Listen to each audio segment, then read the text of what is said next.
Okay, continuing Mishlei 1927. So difficult to translate. Kadal bani lishmo Mussar lishgos mi imre da'as. So we had three translations. Okay, we've got Joe's way, which we're calling the elliptical translation. Elliptical meaning not to exercise the pain, but the omission of a phrase. Cease my son from doing blank, to hear Mussar, to err from statements of knowledge. So the advantage of this one is that it divides each clause into its own thing. Cease from doing something, listen to Mussar, but then the disadvantage is to err from statements of knowledge. It's kind of like still unconnected, and we don't know how to fill that in. Okay, then we've got Saadia Gaon's way, which is the qualification translation where it's describing a certain type of Mussar. So cease my son from listening to Mussar, which causes you to err from statements of knowledge, or Mussar that causes you to err from statements of knowledge. So according to that translation, there's two types of Mussar. There's Mussar that is like, I guess, the good Mussar that Shlomo HaMelech says, which is Mussar Haskel, I guess that's the closest term to the opposite of Mussar that causes you to stray from words of knowledge. And then there's Mussar that causes you to stray from the words of knowledge. And then there's Isaac's translation, which we're calling the interjection translation. Cease, my son, so you can hear Mussar, erring from statements of knowledge. Okay. And the advantage of that is that you entirely preserve the order of the words. But then the question is, why interject in that weird way instead of saying it in another way? Yeah. Yeah. So our goal is going to be either to pick one and work on it and find an idea, or to approach the pasuk in such a way where we realize that all of them are magically saying the same idea, and like we end up with the same thing anyway. So let's review the questions. What are you ceasing from? So that's one question. So that question is only question according to Joe and Isaac. What are you ceasing from? But according to Saadia Gaon, you're ceasing from the Mussar that caused you to stray from words of knowledge. According to Isaac, you're ceasing from straying from. Oh, sorry, you're right. According to, so it's only question according to Joe. Yeah. So Isaac is saying, cease my son erring from statements of knowledge. Right. Okay. 2, what does lishmoa mean? To listen to, or to obey, or to hear. Okay, that's different translations there. 3, what does Mussar mean in this context? Is it rebuke, meaning like a particular instance of rebuke? Is it discipline, meaning like the entire enterprise of Mishlei, like working on your bad decision making or whatever? Or according to Saadia Gaon, is it bad rebuke or bad discipline? 4, what are imre das? What are statements of knowledge? Does that mean like statements of knowledge in general? Is it Mishlei statements of knowledge, like the Targum said when he translated as imre fumi, statements of my mouth, which is Shlomo HaMelech talking? 5, why is the pasuk addressed to a son, which is not a major question. But we could say, is it about hearing any Mussar, and Shlomo's just phrasing it this way because this is how he talked, or is it in the context of the previous pasukim where we were talking about parents rebuking children, and specifically there, and that's why it's a son. 6, how do we understand the infinitive verbs lishmoa and lishgos? It might be a stylistic question, it might be a meaning question. What are they doing? What are the verbs doing, and how are they related to each other? 7, what is the relationship between the two halves of the pasuk? 8, why did he phrase it in such a convoluted way? That's a question to everyone. And then 9, how does this type of erring occur? Like, what is it? What it looks like when it happens? How do you prevent it? Etc. Yeah. Just like grammatically, in terms of which goes to mean and does, could that mean either straying away from statements of understanding or straying because of statements of understanding? Oh, good point. Right. Statements of knowledge, you mean? Yeah, Right. So it could be either straying, right? So the mem could be from or because of. Yeah.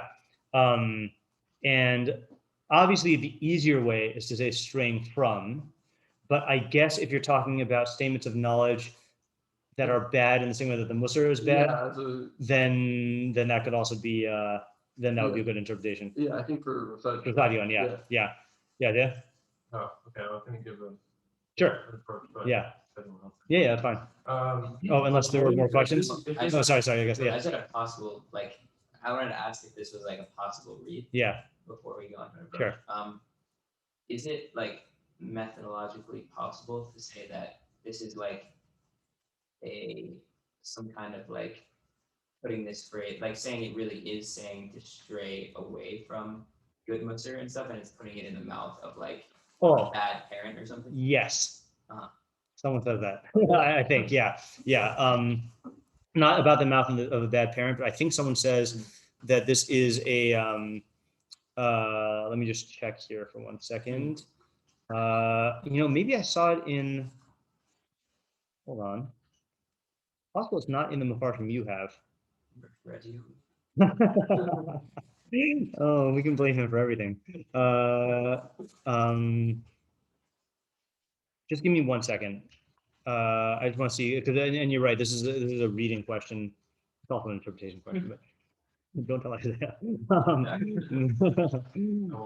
Yeah, I'm not cutting in line. I'm just I just want to understand what the line is. Yeah. I wanted to say this. Like get a better grasp. I just want to see. I just want to see how it works at the front. Right. Huh.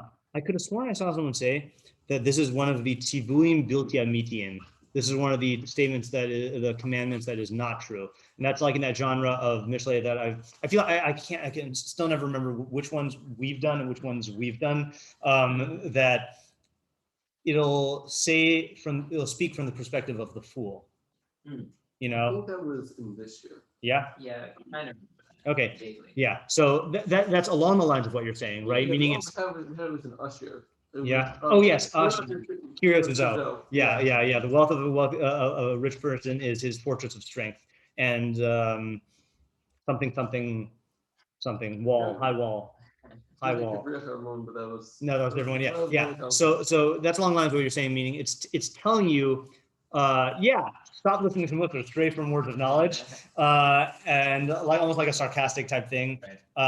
And then we have to understand why is it doing that. But the point would be that he's really telling you that you should not do this, but he's doing it by expressing it, as a fool would say. Okay, so let's flag that one to come back to. Okay. Yeah. Yeah, Isaiah, what were you gonna say? So I guess the translation that got me this idea was Joe's, but I think maybe it's a different. Okay. Because my thing is like Hadal is to cease listening to words of Mussar, or really it's to cease like contemplating them. Because I'm thinking like maybe if you're too focused on I guess words of Mussar that you've received, then you can't like be attentive to like true ideas. That's good. You can't think straight. Okay. Do you have an example that you can work with? Because that rings true, but I feel like I want to. Like if someone is like guilty, let's say. Yeah. If they did something wrong, so they got Mussar, and now they're just like stuck on what someone told them. Okay, that's good. So my reading, but not sarcastic.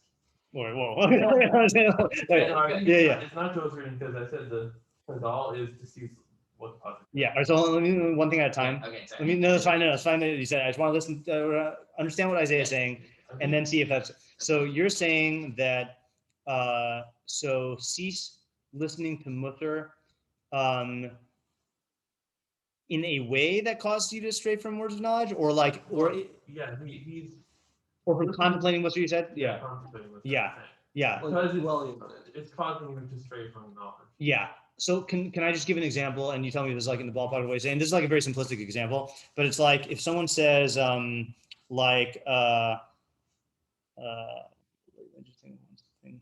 second, like let's say you got like over how there's some people who when they vacation they like plan every minute and like make it so stressful that let's say like you're going on vacation with like a family member and the family member does that and you're like afterwards you're like that's like maybe we shouldn't do that and like okay fine I'm just not going to plan any vacations like fine like either in an angry way or in a defensive way or in a like they shut down. They don't take the Mussar in terms of an insight into the decision that they can then extrapolate and like make more subtle decisions about it. They just like shut down. And I'm saying it could be different emotions. It could be defensiveness. It could be anger. It could be ego. It could be like not understanding. Like it could just be taking it as a simplistic thing. Like, oh, I should never do this, but it's any way of relating to the Mussar that would cause you to stray from rationality. Okay. Now, what were you saying? I had a different idea from what Isaiah was saying. Okay. Like, Isaiah was like, when Isaiah said his idea, I got a different idea from what he was saying. Sure, go ahead. Which is why I'm glad I wanted to understand it first. So I guess it could be that like you could have a guy like who is I don't know, like wants to sort of like know, like his life is falling apart or whatever, and he like just keeps buying like self-help books, let's say. Yeah. Read all the self-help books. Yeah. And, like, get all the Mussar and like know. This is not Mussar about. Yeah, no, yeah. They're awesome. Yeah. But like I'm saying, like whatever, and he's like not actually changing his life. Right. Instead of. I know. No, we all feel like, why is he talking about me? Yeah. I was actually talking about myself. Ah.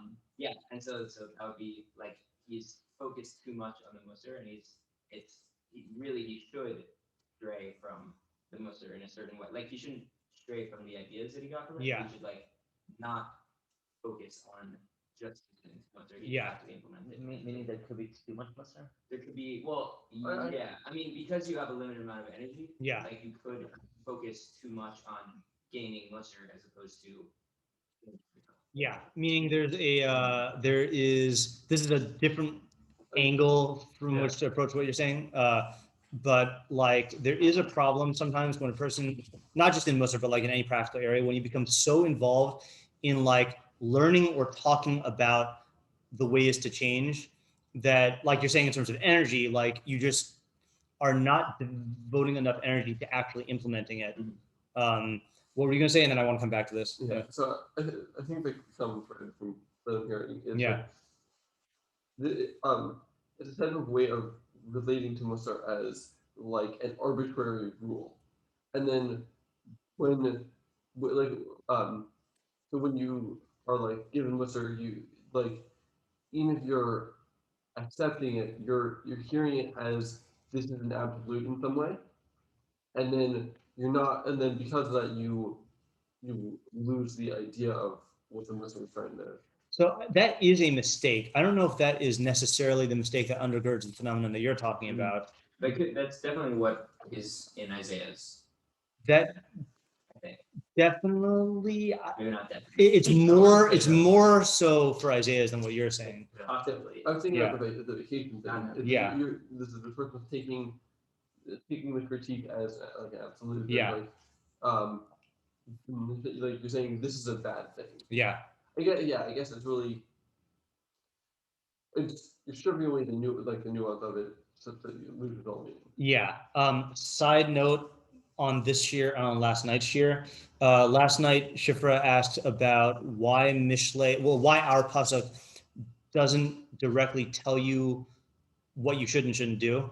And I pointed out that it's not just our pasuk last night. It's a trend in a style in Mishlei in general that often doesn't say. I mean, here is an exception, but well, actually not really because this is confusing. But it often doesn't say do this or don't do this. And I mentioned I wrote a blog post on Except on the one we did on Shabbos. except the one that we did on Shabbos, but even that doesn't do it though, right? Right. Because it says both, you know, so it doesn't. So I wrote a blog post called Mussar without shoulds and shouldn'ts, and I actually this morning recorded it as an audiobook version, which I can send out. But one of the reasons I give there is whenever you formulate Mussar as a should or a shouldn't, the advantage is that it makes it more actionable, but the disadvantage is that it makes it more actionable, right? The disadvantage is that you can then relate to it as an absolute. And if you don't give Mussar in that way, if you just set forth the principle, or you say, you know, the shoulds in an obscure way, either like our pasuk today or the pasuk from Shabbos, then it prevents your emotions, your psyche from latching onto this thing as an absolute and just applying it indiscriminately. You know, it forces you to like take the idea and then apply it through thinking, you know, instead of just like based on your emotion or your gut reaction. Yeah. So going back, I said I want to go back to what you were saying. Oh yeah.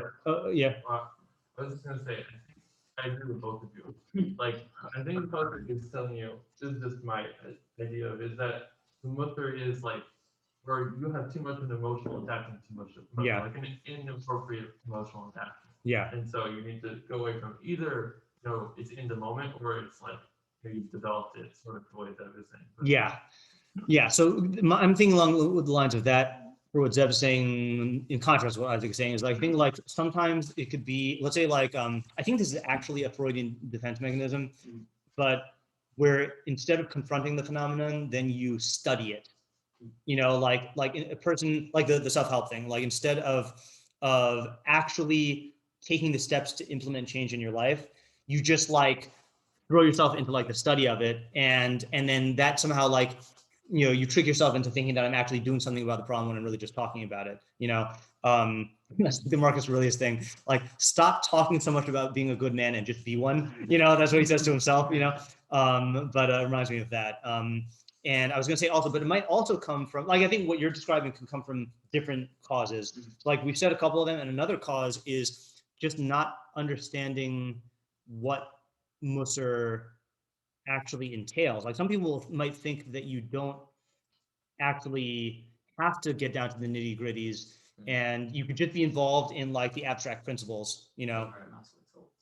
No, No. the opposite. Okay, Okay. I know why you're saying that, and so let me clarify the difference. Is Rabbi Moskowitz holds that you don't actually need to consciously try to change. You just need to understand the ideas clearly, and it'll affect you. But what Rabbi Moskowitz, the reason why that's not what I'm saying now is because Rabbi Moskowitz holds that you don't understand the ideas abstractly. You have to bring them down to concrete particulars that affect your emotions, and then that'll change things. And I'm talking about the self-help guy who just reads about all the principles of psychology and doesn't actually like bother to take it down to the practical, and therefore it's not going to affect him. Can you pass me that Saadia Gaon, the black label Saadia Gaon? Yeah, Zach. So it's interesting, like the way the conversation um, is like evolving this morning. Yeah. Is similar, or at least I feel like the translation we talked a bit about, and last time relates a lot to what Isaiah was saying. Yeah. And I think Wait, the translation we talked about last time, which one?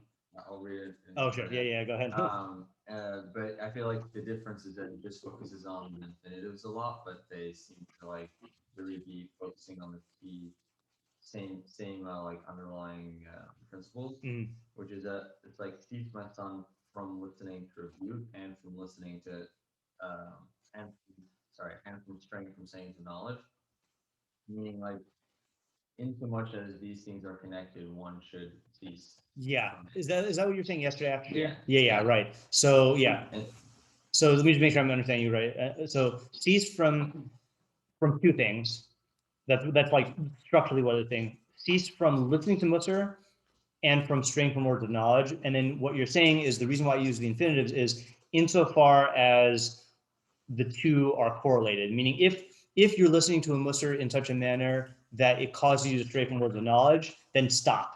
You know, or if just go the other way, or is that just? So I was, when you were just talking about it right now, that was what was crossing my mind. But you could tell that this is good because the dramatic music is playing. Yeah. I don't think so. Like the way it was occurring to my mind, it was just one way. Yeah. But when you were saying the example of vacation, I thought you were using the example slightly differently. Okay, go ahead. Yeah, you can use another example. Yeah. Well, what I thought you were gonna say was that like the same way Mussar is something that's typically viewed as good, but can be used destructively against its initial purpose of, meaning he's creating a goal of the rebuke rather than saying rebuke is in of itself good. And I thought you were going to do something similar with vacation. Like we see vacation as good, but it's good in so much as that it achieves the goal of making you relax. Okay, I see how that's going with your so reading. tight trying to build a vacation, then like you're not doing vacation, right? Yeah. So like Mussar is supposed to achieve a result. Right. If it's not achieving that result, then you're not doing Mussar right. Okay, that's good. And and also just like another point. Actually, it might be different. Yeah. Okay, so I think that actually, I'm wondering if we could try that out with Saadia Gaon's reading. And I actually, again, I don't know why Torsheim is like, I guess nothing in the physical world could be perfect, but Torsheim only has the translation, Saadia Gaon's translation. It doesn't have its commentary. And I just want to read his commentary, which so you don't have this. But he says on our pasuk, "Hamusar hazeh shehu lishgos mi'imrei das ino ela Mussar b'shem lo be'inyan." So Mussar, this type of Mussar, which causes you to stray from words of knowledge, is only Mussar in name, but not in content. Just like when we say don't believe in other gods, we only call them other gods in name, but we're not saying that they are actually other gods and you just shouldn't believe in them. Therefore, he commands and says, someone who, I don't know what he means by yifane, who appeals to you with something that is considered Mussar, the Ra'ita Shehu Meviacha Listos Meimrei Hadas, or Lasatos Meimrei Hadas, Halalu Shali Madaticha, but you see that that Mussar causes you to deviate from statements of knowledge that I've taught you. Also, don't listen to him. Ikavar Chakarti Klal Hadvarim, because I've already investigated these matters. V'zehu Hanachon Shabahem, and this is the best of them. I guess he's going with the first person idea. But I think the main idea is I think your idea gets down to what Saadia Gaon's idea gets down to, just without reading it the way he's reading it, which is that any Mussar or any, I mean, this is really tying yours together also. Any Mussar, maybe yours also? Yeah, so did we find the thing that ties all of them together? Any type of Mussar, relationship to Mussar, or like degree or way of taking the Mussar that causes a deviation from knowledge is what you should cease listening to and cease obeying, and however we read the pasuk, it'll just put the different emphasis on different manifestations of that. Yeah. This is a slightly different way of reading the pasuk. Yeah. It's the same idea, I think. Is that the pasuk is specifically bringing two opposite things of lishmoa mutter and lishkos memordas. Yeah. Memordas. So those are two opposing things that you can't do both of them. Yes. It's very similar to the pasuk we had in Job. Yeah. Or the pasuk in the Yeah. That really what it's saying is Mussar in itself is not inherently good to listen to. Right. And straying from the word, like going away from the words, are not, inherently, bad. It's not Right. inherently bad to not engage in Mussar. Yeah. But it has to be done with, youre. Right. So he's breaking that that temptation to psychologically like attach yourself 100% to this particular thing. And then, I gotta listen to the Shlomo Mel says listen to Mussar. I gotta listen to Mussar. Right. And saying, well, Shlomo Mel is also telling you not to listen to Mussar. And then you're like, well, what kind? And he's saying, well, the kind that causes you to stray from words of knowledge, or if you're relating to this in a way that causes you to stray from words of knowledge. And then that again, it's the you're right. It's the same move that he set up in the one on Shabbos of he's preventing you from entirely relying on his authority to dictate what you should and shouldn't do. And he's forcing you to like think through this and think, am I approaching this in the right way, or am I or is this the right kind of Mussar? And that's going to be best in the long run for you anyway. How would you know? Let's say you're not like at the level where you can really differentiate. So That's a good question. Yeah. I don't know. I mean, this one is much harder to implement because you do need a certain amount of understanding of like context and your own, like a sense of your own developmental level, like it might not be possible to do when you're starting off. When you're starting off, you might need to just like follow. Because you're just following your parents and whatever Right. you think your parents are doing is fine. Right. At the same time. Yeah. Just like a suggestion metric, sorry. But Okay. I also it was just Go ahead. Okay, so a suggestion metric is just, I feel like he's addressing moments where it's like, if you know that this is going to impact you negatively. If you don't know, then like, as might as well try for the positive impact. Right. It's in that moment where you're like, oh, this is definitely not helping me. Like, this is going to push me in the wrong direction. Yeah. Then why is it going to tell you that? I mean, Well, obviously, if you know. No, because he's basically saying that like there is such a thing, meaning like the flaw is not like in that moment where you like are like, this is totally having the wrong impact on me. You shouldn't just like force yourself to listen to it and think like, oh no, but this is good for me. I need to like sit here and absorb this. You should think to yourself, no, this is like one of those moments where I need to like. I just feel like that's just a natural. I mean, if someone, like for instance, if someone tells me, oh, you shouldn't get up for chakras, I'm gonna look at all these moron. It's not Mussar. No. Can I give it just a simple example I heard, and then there's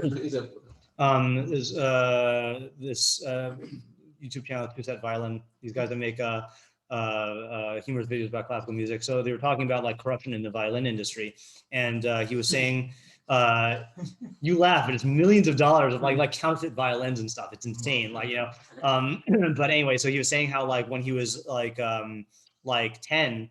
Then he was at a concert, and this is the type of thing that happens.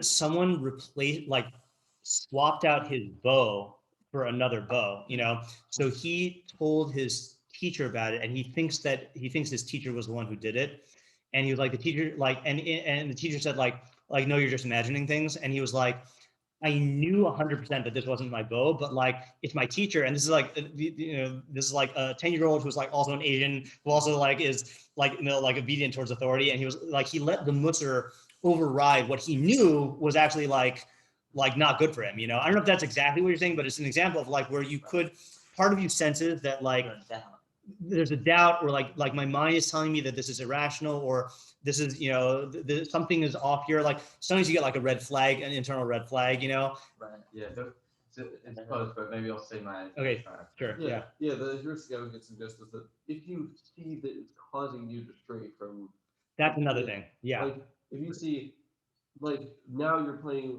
with a bow that is like not good, Right. and you can tell it's not. The like that's like telling you re-examine your Right. list of choices. Or let's say like in more overt ways, like was it last night that I brought up the cult example? Yeah. Yeah, right. So like if you are, if you're following someone and they like are giving you this advice and like guiding your life, and then they start saying like, don't question what I'm saying, like your mind is not strong enough to, and they're taking you away from like knowledge in general. That's not the brand of Mussar that Shlomo HaMelech promotes. His promoting the opening line of it, Ladas Chokma Mussar, and Mussar Haskell. So like if the type of Mussar that you're being attracted to or that you've submitted yourself to is taking you away from the derech of knowledge, that's a big warning sign. Yeah. Some of the things that sometimes the Mussar can seem like a very good thing, and Yeah. it could be for other people, but not for you. Like someone Right. says, nothing you can learn 3 hours more a day. You have some free time, like Yeah. you work it into your schedule. Yeah. And then you think, that's right, good idea. Yeah. And you do that, and you end up just diminishing the quality of all your learning. And Yeah. You burn out. Right. And like that's not a good thing for you. Yeah. Even though it could objectively be considered Right. good. And I think that's a good way to put it, is that there is no such thing as objective Mussar. Yeah. As objective Mussar. All Mussar is contextually dependent on where you're at. There's no thing like when it comes to halakha, there is uniform objective halakha in terms of like a legal system, but Mussar is not like that. Mussar is personalized. Yeah. Excuse me, one just Ariel, just on your point, is then if we say that like if we look at Mishlei as Mussar and it's not all for us, then like could Oh, yeah. see this pasuk and be like, well, this one. Right. Yeah, that's a good point. Right. Yeah. This is the first one. Yeah. It shows you that the category exists, and yeah. That was just the irony. Yeah. But to Ariel's point, and I feel like it's along the vein of what Joe was saying. Yeah. Where it's like, about what's for you. It's like I was thinking more like strong emotional reaction. Yeah. When like if there's an area in your life, like characteristic or a goal that you're working on, and you've thought about this a lot, and you like understand like what emotional, let's say, triggers or issues or whatever it is you have, and you've like parsed away like a clear goal for yourself on how to reach something. Yeah. And then along comes someone else who maybe achieved it, but in a totally different way, or has a totally different mindset, or just totally doesn't understand where you're coming from. And they start talking to you in a way that completely undermines everything that you like try to structure for yourself, and like goes a way that is like exactly the wrong way for you. Like that's like that's gonna like pull you back, like to like earlier in your development on this thing. Yeah. Then like shut that down. Like don't be like, oh, like let me hear it and like process. That one I think is a tricky case, because sometimes you're definitely right, but then sometimes it's possible that you've been operating in such a wrong paradigm that like you need a new paradigm, not just a new approach within the old paradigm. That's very true, but I think that there are different truths, and I think the truth he's focusing on is saying like when you have a good approach, like you're making progress, where you're going, what you need to get there. Yeah. Like he's just talking about that case where you're on a good path and someone is coming and telling you something that's going to destabilize that whole system. I think we actually should end now because we're over time, so we'll just officially end, and we can continue talking about it though. Yeah. Can I give an example on that? Yeah, sure. Unless you want to say something before you No, go. I have 2 minutes. Okay, fine. Yeah. All right, go ahead. I was gonna say that like, and I spoke to you about it, like it's related to work when I, propose an idea to, because my PC coach, my productivity coach, he's completely anti it. Yeah. Completely anti it, but like I knew that for me, like that would have worked in what I needed to accomplish. Yeah. And when I found out he was a guest, I just started asking other people in the office, like in the leadership as well, and they loved it. Yeah. So maybe that could be like another method in balancing out, like. Yeah. Mussar Yeah. I mean, that raises an interesting question. Yeah. I mean, the practical implementation of this is difficult, and there are cases like this where like it's very hard to. So I think, and it's funny that we just did a post yesterday that had to do with like the intention. Yeah. And I feel like I want to connect them intuitively. Yeah. Because like I'm trying to think of like when I felt like I've been in this case like this, Yeah. and I feel like it comes when like there's a sensitive topic that like might affect more than one person, and I'm like working on it in some way. Yeah. And someone attacks that way out of a sense of defensiveness. Mm-hmm. Do they feel defensive about something? They want to attack how I'm approaching Yeah. it in a way that I know is like good for me. Yeah. And at the least for me, Yeah. and I can recognize that this is just like in a defensive attack. So they're not really seriously coming up with a point about my approach. They're just saying like, oh, don't be so sure, like, and Right. like lash So out. I think I found what's bothering me. Not that I disagree with that case, but I think that the limits test he's giving is straying from words of knowledge. Okay. And I think like there are cases where you're talking about like your limits test there is seeing that his statement is coming from a motive that is not actually in your best interest. And that is a good limits test. I just don't think that's the one that he's talking about. Yeah, but that wasn't the test I was saying. I was Yeah. just utilizing a test he said yesterday Uh-huh. to like integrate Right, it here. right. But I agree, that's not the test. I mean, he's not talking at all about Yeah. Right. Yeah. Yeah. Okay, good. I think this ended up being a much cleaner idea than it looked like it was going to be yesterday. Yeah. All right, so let's stop this today. And I think the plan, hold on, let me stop it. And then we'll talk about tomorrow. Wait a second.